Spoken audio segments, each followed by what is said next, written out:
I hold in my hand what the historian George Knight calls undoubtedly the single most divisive book in Seventh-day Adventist history. The year was 1957.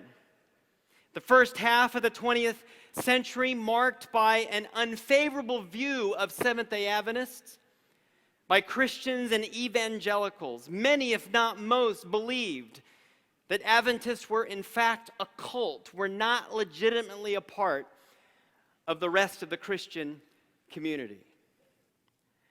But beneath the interpersonal tensions and the theological disputes lurked a much deeper issue, a fissure of great significance that existed long before 1957.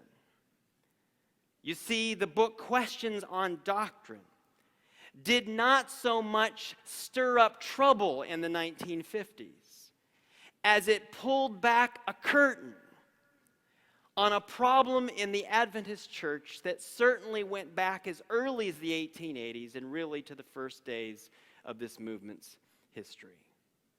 A crisis of identity. What does it mean to be a Seventh-day Adventist?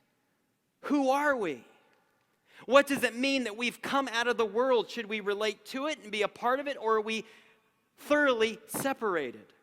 Are we a part of the Christian community, or are we different? What does it mean to be peculiar, to be unique, to be remnant? What does it mean to be us? We've wrestled with this question throughout our history. Who are we? An identity crisis.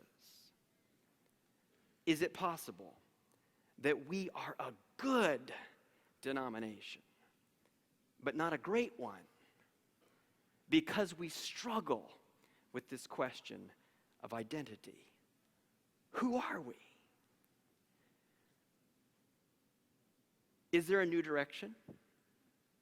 Is it possible that we could have an alternative future? I believe the answer is yes. But it requires setting aside the old historic question, who are we?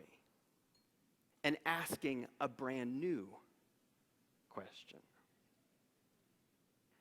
We have now shifted the question.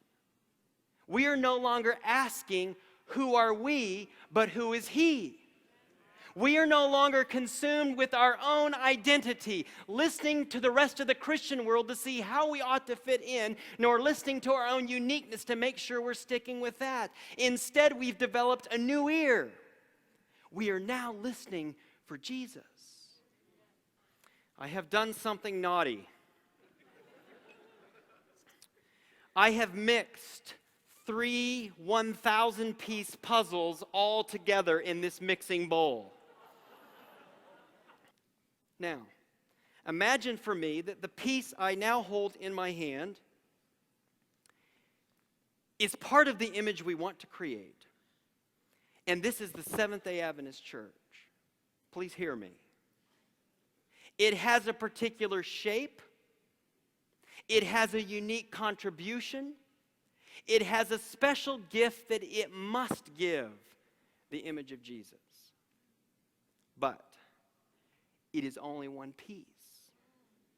You see, God has never given the totality of his image to just one gender, or just one skin color, or just one ethnicity, or just one historical time period, or just one group of people, or just one movement, or just one church. For he knew that if one group decided that they represented the totality of the image of God, it would be easy to become arrogant and to assume that we have it all.